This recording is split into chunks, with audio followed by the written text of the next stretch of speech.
Okay, here it is, the 23rd or so, 24th, whatever, of August. This is Friday, I think. Been retired for 6 years, 7 years. Don't make that 8 years. See how wonderful it is, you can't even remember how long you've been retired. But anyways, what we're looking at is 3 log pieces of about an 80-foot plus shagbark hickory that a friend of mine and my wife's, we'll call him Mike W. And his wife Kathy, very, very nice couple. Got a call one day, and he said he had a tree that he'd felled at a job site. He's a subcontractor, does a lot of heavy excavating and whatever is necessary to get the job done. Obviously, you have to take trees down once in a while. They're in the way. But this was the case here, and he said, I got a tree that's got some honeybees in it. And he says, I think there's 2 hives in it. There's one down 20 feet below the uppermost hive, and then the uppermost hive seems to be much more active. Well, long story short, took a trip out there one evening and took a look at the situation. I saw what he meant, and came back on another day with a chainsaw and some other things. I decided I'd go up a few. Well, if you can see, this is the middle piece here, okay, with the main entrance.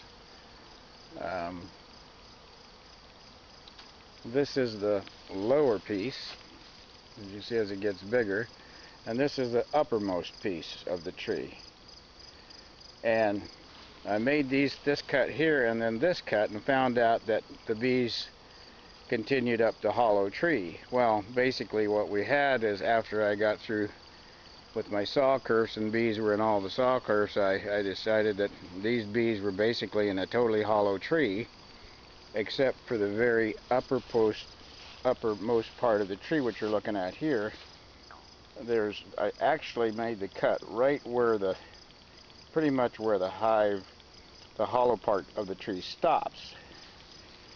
So this old shagbark hickory, nice wood of course for burning, but aside from that, this is a very, very large hive. Put some bags around the ends with breather netting in them on at least one end so that they wouldn't suffocate. And as you can see, this particular covering here has fallen off, and this is what I'm talking about. You see the hole I made for them to breathe. I made these before I came back, when we actually moved them, which was last night, Thursday evening.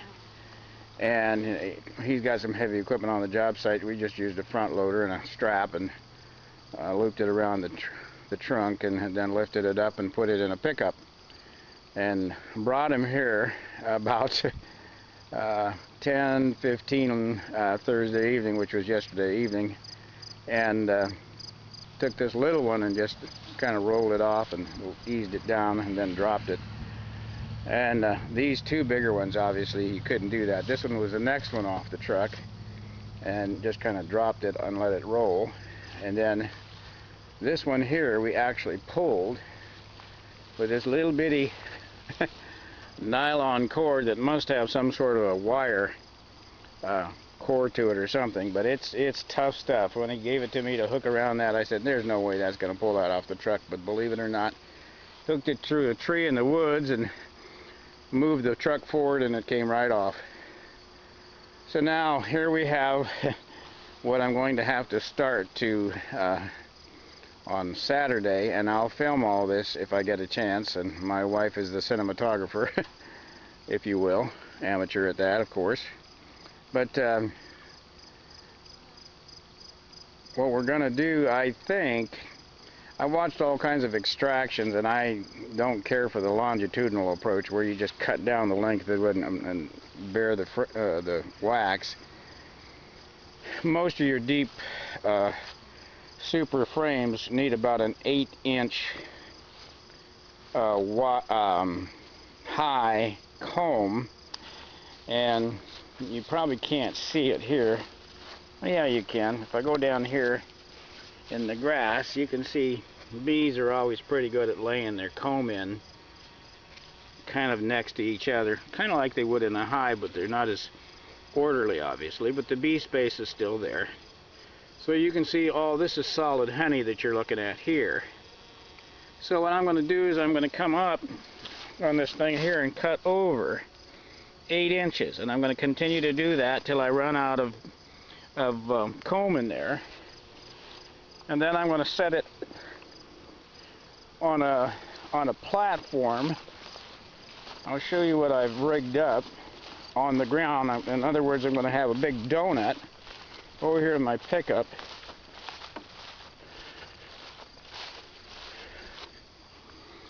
Got some 4 hive bodies to start with that have nothing but frames.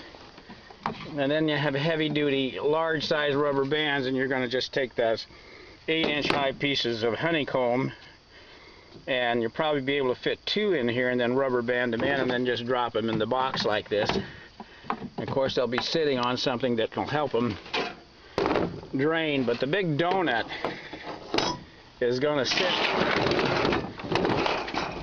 on this thing, and this tray is removable. From time to time, it's probably going to get filled up with honey, and I can just take it out and let it ooze into a bucket or something, and then later, if necessary, just let the bees feed on it, either out of a bottle to confine the robbing, or just leave it for open feeding, because this time of year it won't take any time at all. We're really not quite into the goldenrod season. It's just now starting to bloom. We have some sort of a flow on that I would call a medium nectar flow, because I recently had taken off 12 supers of summer honey, which was extremely light, a light lemon yellow, probably about a 2 grade on a scale of 10, and then put the boxes back on. That was 2 weeks ago. Went back yesterday to do some medicating with materials that was more holistic and not chemicals, and noticed that about half the supers, at least a third, if not half, were already filled again. So, and that's before goldenrod. So we could get, because the weather has been dry up until about 2 weeks ago, extremely dry here, 9/100 of an inch of rain in 3 months and 1 day, or 91 days. So this is the gadget. I'm going to take the donuts, flip them over to lay them down, flip them over and lay them down on here, and then cut the comb out. And as you cut, of course, it's going to get messy. It'll drain onto that. And then I'll put them into the frames like I previously showed you with the rubber bands, and keep doing that till I run out of log here. And then the one with the most brood, of course, is this one here. So what I've come over to do today is to take this string, obviously, off, kind of roll these logs to a position that I like, take all this these bags off that confined them on either end, and he's told me that he has a skunk that roams the area, or skunks, and skunks dearly love to dig into the honey, but more importantly the brood, because it's a lot of protein. They eat that. So you can imagine a skunk having access to either one of these and just digging his way in there and just feasting, or maybe all his sisters and brothers coming along doing the same. You'd come back maybe and maybe not find a whole lot of work to do. So what I'm going to do is I'm going to take these sheets of plywood here and tack them on the ends, drill a few holes in them before I do, and then I won't have to worry about the skunks, because I'm not really starting on this project till Saturday morning, and it's probably going to be an all-day job.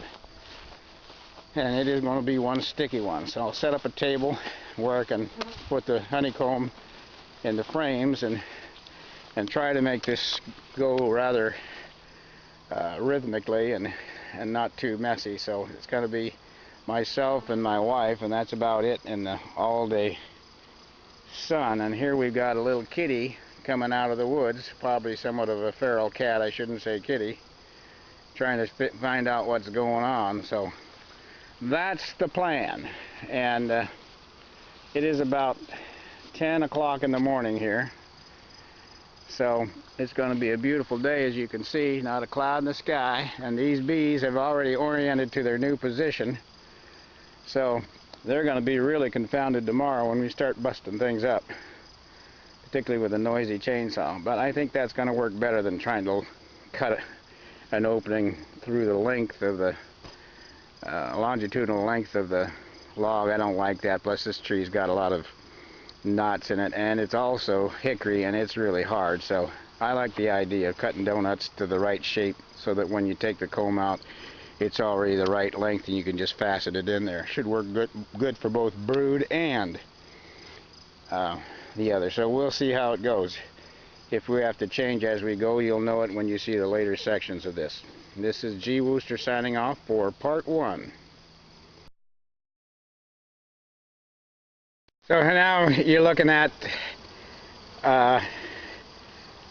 the logs with the plywood blocks. At least on one end, I didn't put the plywood all the way across, and there's gaps on the ones where it is all the way across, so they can still get out.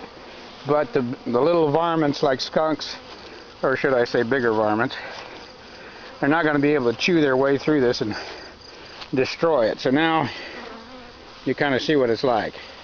And these are bees. These bees.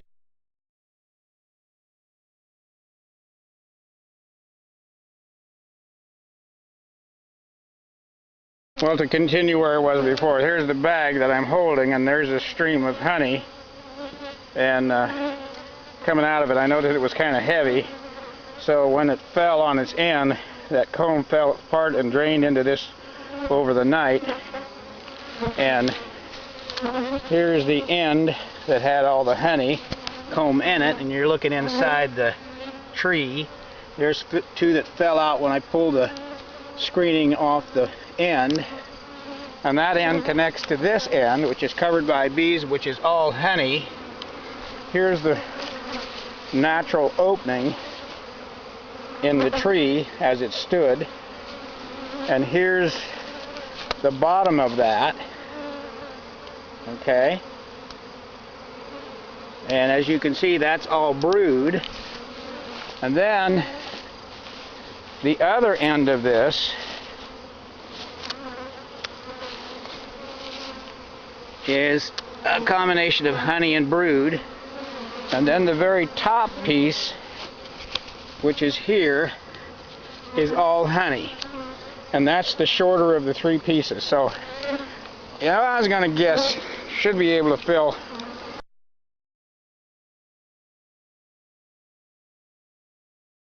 all going to be on there. No, it isn't. I just now turned it on. Okay, this is the first donut I've cut off the end that has honey in it. I'm going to attempt to get one of these frames out of here. It's a little bit more jostled and crowded than I thought, because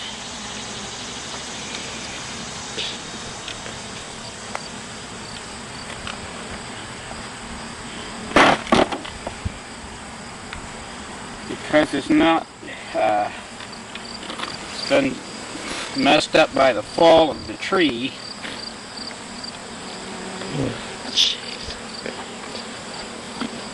So we have to get this mess out first before I can start getting the pieces.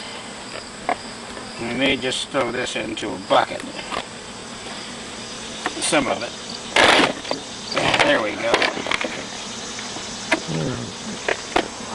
So here's our first nice piece of honey.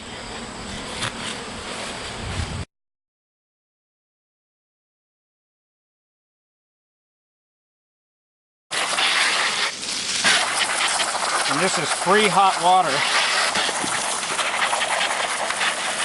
because this hose is running all the way across the field. This is a clover field. Let's call it a hay field. not been used until we had rain about 2 weeks ago, and it's kind of greened up and started to bloom again, or regrow, I should say, more than bloom. So there's round one. We have one frame with one cut. Now show them back what that donut looks like that I just messed with. Well, I don't think we there. got any of that film because it didn't say Show them the record. donut. I am. Go up close. Remember, the closer the better. They can see more. Bend down and look inside.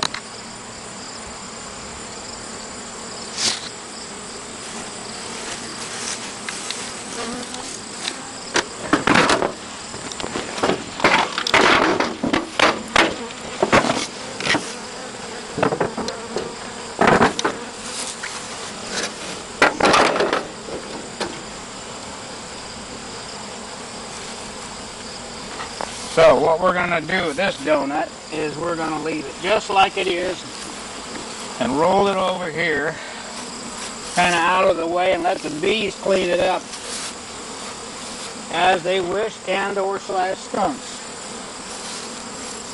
Now, You have to keep your hand on this. no, you just push it once and the green light comes on your screen. Well, you have to have it say record or it won't That's be recording. right. Well, Is it? it's recording now, but it was not earlier when you were doing that first one. Okay. If it says record, it's recording. So now we don't know how much of recording we're getting on this. It'll be interesting to see what it looks like when it's all said and done. Probably not what I wanted, but Well, when you're working with a new camera, not much else you can do. So here we have the top of the hive, and there's some old comb here and a few more pieces of honeycomb, which I think we're going to just take out and put in that scrap barrel because it's not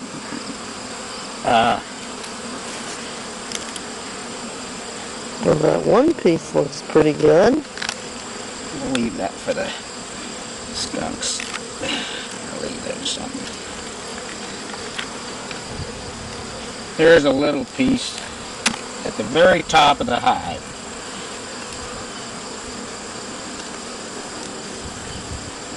Yeah, that's going to leave that in there.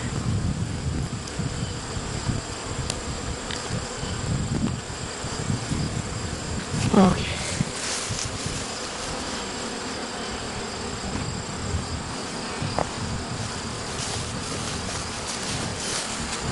You So take that?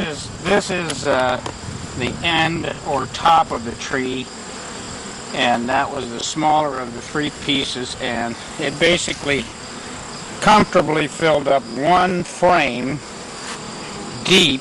So that's about 9 to 10 pounds of honey. We're going to take that home and leave it for our bees.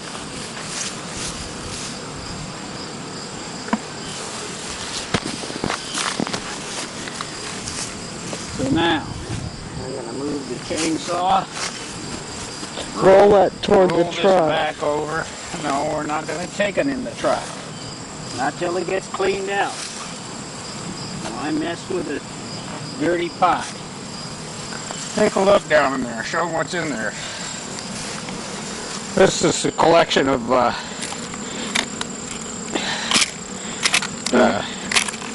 parts of the tree that are rotten. Probably some propolis and maybe some old dead comb.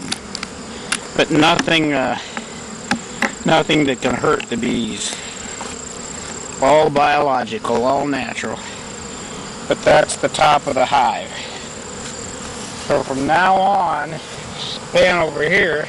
I am. This is where the honey starts again, and then goes down to brood on this end. So this will be our next cut right about here.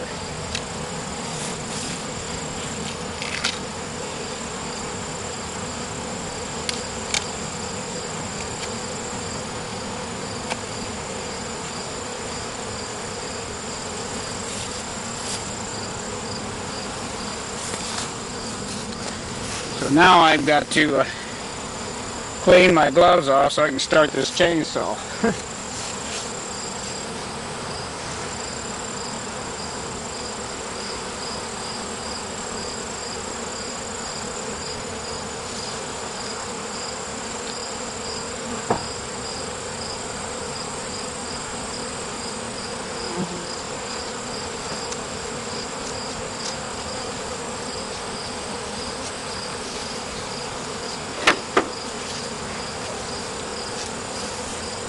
Okay, I don't suppose the smoker's still that is. Smoker's still going.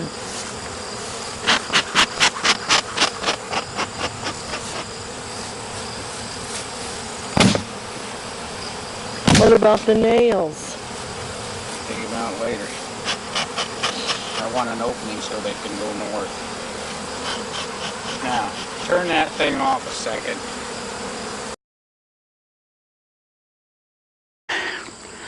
So, there we have it. Here's a mishmash of equipment. We've been at it for a little over an hour. Ran a water line all the way over from that trailer you see in the distance, which is the guy's property, all the way over to here. Set up a table, put a tarp over it, got the hose running right up to the table. Just to show you, we got a bucket of ripped up claws from an old towel that acts like individual washcloths, if you will, and some knives. Up here you have a big bag of rubber bands, and here are some rubber banded full depth frames. And here we have about 3.5 supers of frames rather of honey in this box, and they're just set it on this old piece of wooden door here that kind of let it drain, because obviously put this all up and it starts to drain and then drains down into the bottom board of your hive. You're going to lose a lot of bees trying to come and go out of the entrance, which is a stupid loss. Just a thought. We have gotten rid of the uppermost part of the tree, which are these two pieces here, there and there. This is what's the left and the top, and the other end was actually the honey end, and this was on that end, and that made up about 1.5 frames. And then we've made I think one or two cuts off of this, 2 cuts right here off of this log that was in below the one we just talked about. So this is the second highest diameter log, and then here's the biggest baby of them all, which we're probably going to do this evening, or at least start on it this evening. About 5. Should be a little nicer, should be a little bit more, should be a little cooler, and if not, we'll just delay it till when it is. There's no big hurry. It's basically a hive unto itself, and I can always put these supers of honey. I have some hives up the way there. They're kind of hiding behind the shrubs, but we can put those filled boxes of honey or whatever on. Don't mess with that. Leave it where it is. You can't remove it. It's wired. That's why I didn't take it off. You can see where I burnt through it to see the wire. But anyways, as I was saying, I got a fume board on this end, and I've marked 4 more cuts, but I might in fact just cut this one here once I get this one off, and then reach in and do those 2. It'll depend on how packed it is and if it's got any order to it. Some of these got all scrambled inside like scrambled eggs because they've been knocked to the ground a few too many times. But we still have, as you can see, quite a few bees in here, just to give you an idea. And I'm walking all around these without anything on my head, and so if I get stung, it's my own stupid fault. But they're actually pretty passive. And I haven't got a whole lot of robbing going on, which is kind of nice. Usually if that happens and there's hives up the way, there's bees like a cloud here, but now I got to get this chainsaw started and get on with it again. Okay, so we finished the first extended morning / into the afternoon. I suppose it's 1 or 2 o'clock. We wanted to finish the second section of the log, but cleaned off the table, stacked all the extra brood bodies, and these are the pieces of plywood, of course, that came off the ends. We've got the big boy here.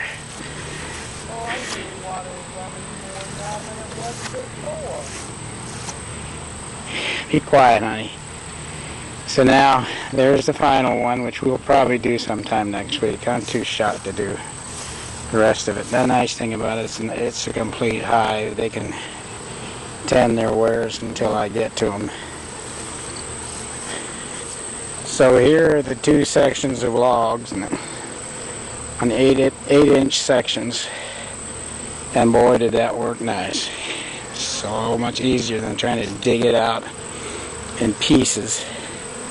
Came out almost the way they built it, in 8-inch high, and whatever their width was in that log as the pieces came out.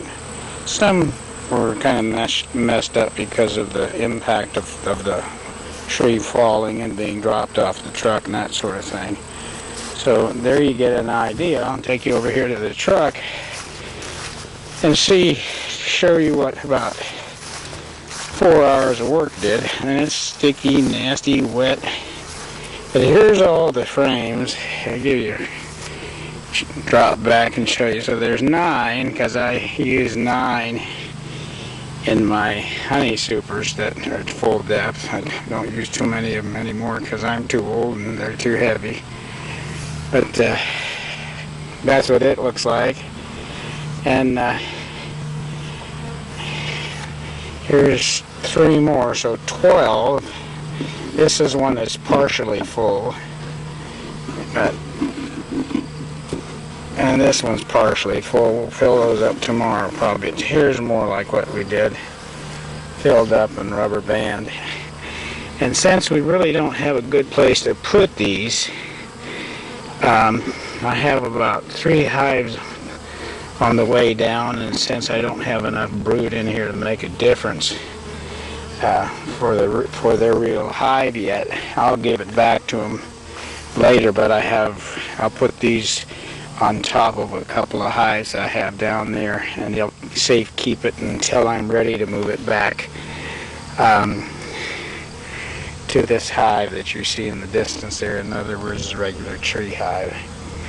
And if it doesn't have a queen, I'll look for brood over this month, and if I don't see much and into the early parts of September, then I'll order a queen and stick one in there so they'll have one going through the winter. And I think they're going to definitely have enough honey to get through the winter, but time will tell of how much they can bring in, say, of goldenrod / aster, that sort of thing from the fall. It could be very good too. So that's it for about half a day's work. And my wife also slipped and tripped over something and fell and kind of hurt herself. So we're going to call it a complete day and pick this up some of the time, maybe next week when my son can help me, maybe midweek. But as the saying goes, enough is enough. And here's Here's the hard worker right here. I don't want my picture taken. She doesn't want her picture taken because she's all beautiful, but she just got her picture taken anyways. So, G. Wooster. So you remember I had mentioned that these bees came from the tree, and they had a fair amount of small hive beetle larvae just all over the place in the final brood area, close to the entrance of the natural entrance of the tree. So this is what we call a sort of a tainted hive, in that it's a gamble. If the bee population can expand, I'll get them a queen. I think I'm going to just do that for 20 bucks. I'll order it today, get it probably by Monday probably, or maybe even Saturday if I'm lucky. Today's Thursday. So put a couple of, as you can see, these small hive beetle traps, and they fit between the frames, and I put 2 in there because of the issue, and then I put a little bit of good old Crisco oil in there. That's the bait. And I'm going to go down the way now and check the other hives that need to have some other frames added, and might come back if I have any frames left over that don't have wax moth in them, and put them beside here. All I'm really doing is trying to buffer this hive a bit against temperature change. If we were to get a cold snap or a hot snap, they'd be able to take care of their brood better with a full box as opposed to a half full box. So give me a little bit of smoke here on the end, honey. I'm going to put this lid back on. Don't have an inner cover, but then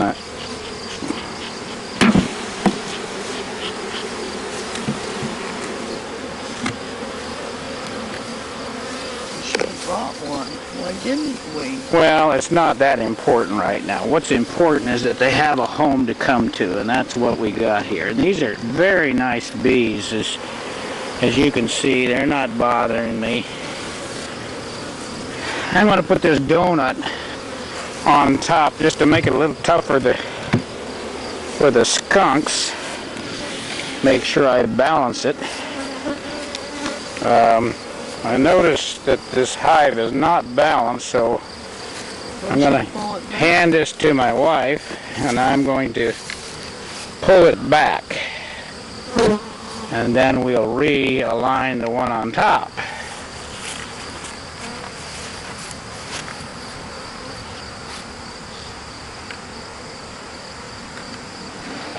There. Is that about mid? Yes. Then we'll move this to mid, and we're good.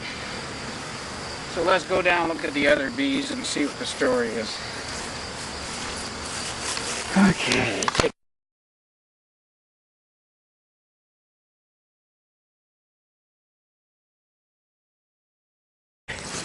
I'm up here at a small stand I have started this summer, and all 3 of these hives are splits.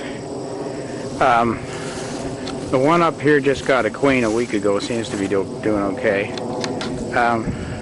Really going to need to feed them heavy if we don't get a good goldenrod flow. But so far it looks like we're going to. Checked all the hives.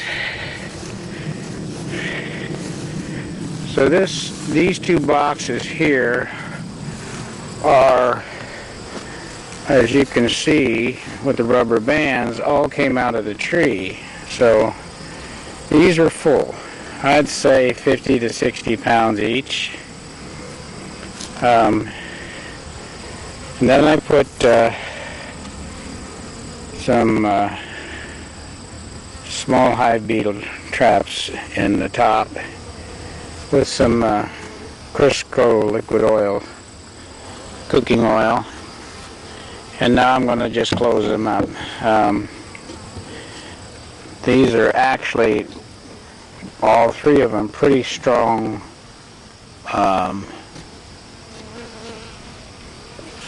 pretty strong one deep brood body, and I just put the honey up here for safekeeping because that other box has got all it needs plus the bees. And what we need to do is get them a queen slash pollen, more for the raising of the young during the winter and the early spring. So that's the fear. Might even have to feed them some artificial pollen, which I always keep on hand just in case.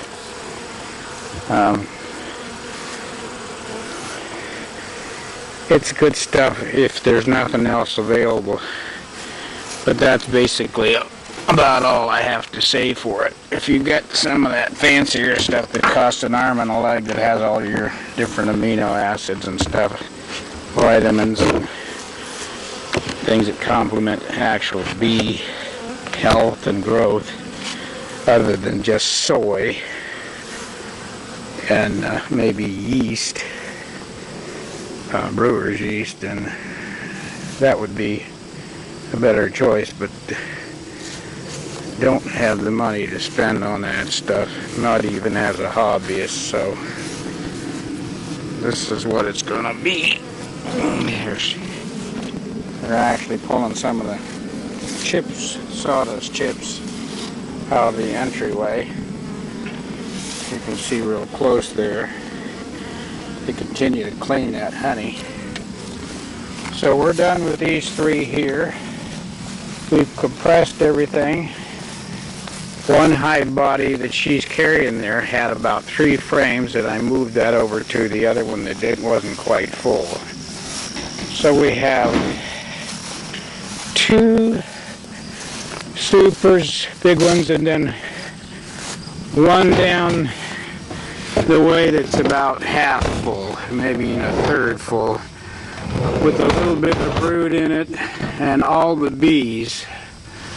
And we're just gonna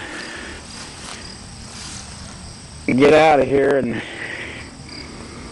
go back home and cool off. Consider this an interesting experience, if not a very hot and sticky one. So as the saying goes, this is G. Wooster signing off.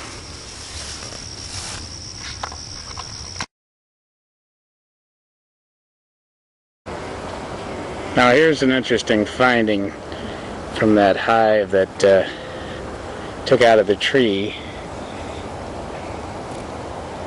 They have evidently made themselves some queen cells out of larvae that I wasn't even aware that they had, that was viable. As you can see, I blew a little airway so you can see these. There's one there. There's several there, and there's another one there. There's another one there. So these are all, and I just put a new queen in, so I think what I'm going to do is I'm going to take care of these so they don't have that option, because there's not that many drones left. They've done a nice job of using this frame.